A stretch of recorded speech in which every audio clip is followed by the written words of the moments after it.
বিসমিল্লাহির রহমানির রহিম। আসসালামু আলাইকুম। সবাই কেমন আছেন? আশা করছি সবাই ভালো আছেন। আজ আমি চলে আসলাম নতুন একটা রেসিপি, পাঙ্গাস মাছের রেসিপি। যারা পাঙ্গাস খেতে চান না তারা অবশ্যই আমার এই রান্নাটা দেখে পাঙ্গাস রান্না করলে বারবার খেতে চাইবেন। গন্ধ টন্ধ কিচ্ছু থাকবে না। যাই হোক, আমার আম্মু পাঙ্গাসগুলোকে সুন্দর করে তার দিয়ে ঘষে ঘষে ওই কালো চামড়াগুলো অনেকটাই তুলে ফেলছে। তারপর লেবু দিয়ে ধুয়েছে, সাথে লবণ ধুয়ে তারপরে লবণ আর হলুদ দিয়ে মাখিয়ে নিয়েছি। তারপরে কড়াই পরিমাণ মতো তেল দিয়ে আমি মাছগুলো এক এক করে সব দিয়েছি। তারপর যখন হয়ে গেছে এক পাশে আমি উল্টে দিয়েছি। বেশি মচমচো করি নেই, এক পাশে একটু হয়ে গেলে তারপরে উল্টে দিয়েছি। কারণ এর জন্য যে ভিতর পর্যন্ত বারবারই যদি এভাবে উল্টে পাল্টে ভাজি, ভিতর পর্যন্ত তেল চলে যাবে আর মাংসর যে কাঁচা গন্ধটা ভিতরে থাকে, মানুষ বলে যে পাঙ্গাস মাছ খেলে একটা গন্ধ আসে, সেটাও একদম চলে যাবে। এইভাবে আমি মচমচো করে এক দুইবার করে উল্টে উল্টে ভেজে নিব আমি। এভাবে যদি সত্যি সত্যি মাছটা ভাজতে পারেন, দেখবেন ভিতর অবধি তেল চলে যাবে। এই দেখেন, আমার মাছ একদম মুচমুচে হয়ে গেছে। যাই হোক, ওই তেলের মধ্যে, মাছ ভাজা তেলের মধ্যে আমি অনেকটাই পেঁয়াজ কুচি দিলাম, দিয়ে ভালো করে নাড়াচাড়া করে নিচ্ছি। পেঁয়াজটা একটু ভাজা ভাজা হয়ে আসলে তারপরে দিয়ে দিচ্ছি টমেটো বাটা। আমি 2টা টমেটো পাটার মধ্যে বেটে নিয়েছি, ব্লেন্ডার করে নিই, কারণ পাটাতে বাটা অনেক জিনিস খেতে খুবই ভালো হয়।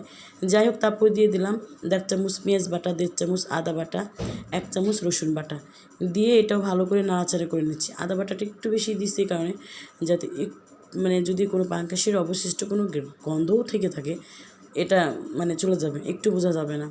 তারপরে মশলাটা সুন্দর করে কষিয়ে এখন দিয়ে দিচ্ছি 1.5 চামচ হলুদ, 2 চামচ মরিচের গুঁড়া।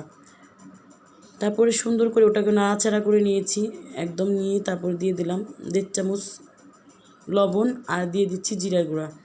জিরা গুঁড়োটাও কিন্তু এটা গন্ধ দূর করার আরেকটা কাজ করবে।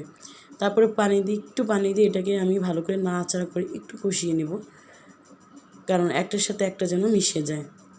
তারপরে এখন ওটাকে কষিয়ে তারপরে আমি আবার একটু কষানোর জন্য পানি দিয়ে দিচ্ছি, যাতে মশলাটা ভালো করে কষে একদম হয়ে যায়, ভাজা ভাজার মতোই হয়ে যায়।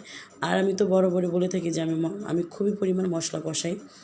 যাই হোক, পানি দিয়ে আমি 5 মিনিট মধ্যে ঢেকে বা মাঝে মাঝে ঢাকনা তুলে নাড়াচাড়া করে এখন আমি মাছগুলো দিয়ে দিচ্ছি। এক এক করে সব মাছ দিয়ে আমি আবারও ভালো করে নাড়াচাড়া করে নিব।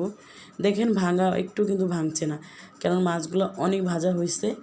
আর আমার ভাই তো খেয়ে একদম প্রশংসায় ভরিয়ে দিচ্ছে, যাপু একদম কোনো গন্ধ টন্ধ নাই, মনে হচ্ছে যে আমি রুই মাছ খাচ্ছি এরকম একটা। যাই হোক, আমি একে নাড়াচাড়া করে আমি একটু কষানোর জন্য পানি দিয়ে দিচ্ছি। একটু পানি দিয়ে সুন্দর করে আবারও কষিয়ে নিব, কারণ মাছটা মানে আমি যখনই না দিচ্ছে মনে হচ্ছে কি যে এটা রুই মাছ রান্না করতেছিলাম আমি, এরকম একটা সুন্দর গ্রান আসতেছিল। বিশ্বাস করেন, যারা এই পাঙ্গাস মাছ খান না, একবার হলে এইভাবে ট্রাই করে দেখবেন, আপনি বুঝতেও পারবেন না যে এটা পাঙ্গাস মাছ। যাই হোক, আমি ঢাকনা তুলে মাঝে মাঝে কষানোর মধ্যে নাড়াচাড়া করে দিচ্ছি, যাতে নিচে লেগে না যায়। এরকম করে সবসময় আমি ঢাকনা তুলে মাঝে মাঝে নাড়াচাড়া করে দিচ্ছি। এখন দিয়ে দিলাম ঝোল। এটা একটু ঝোল ঝোল টাইপের হবে পাঙ্গাসটা, যাতে মানে খেতেও কিন্তু ঝোলটা অনেক টেস্ট হয় এইভাবে রান্না করলে। যাই হোক, আমার রান্নাটা কিন্তু প্রায় হয়ে আসছে। আমি কিন্তু ঢেকে রেখেছিলাম 5 মিনিটের মতো, 5 মিনিট ঢেকে রেখে রান্না করে নিয়েছি।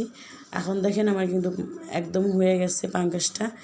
হওয়ার আগ দিয়ে আমি একটু জিরার গুঁড়া দিয়ে দিলাম উপর দিয়ে, ভাজা জিরার গুঁড়া। চাইলে আপনি দিতেও পারেন, নাও পারেন, কিন্তু ভাজা জিরাটা এই জন্য দিলাম। আর একটু গ্রান আসতেছে জিরার, একটু গ্রান আসতেছে, খুবই ভালো লাগতেছে। হয়ে গেছে আমার পাঙ্গাসের ঝোল। এখন আমি নামিয়ে নিচ্ছি। এই দেখেন আমার পাঙ্গাস। অবশ্যই কিন্তু কমেন্ট করবেন আমার পাঙ্গাস মাছটা আজকের রান্না কেমন হয়েছে। সবাই ভালো থাকবেন, সুস্থ থাকবেন। আল্লাহ হাফিজ।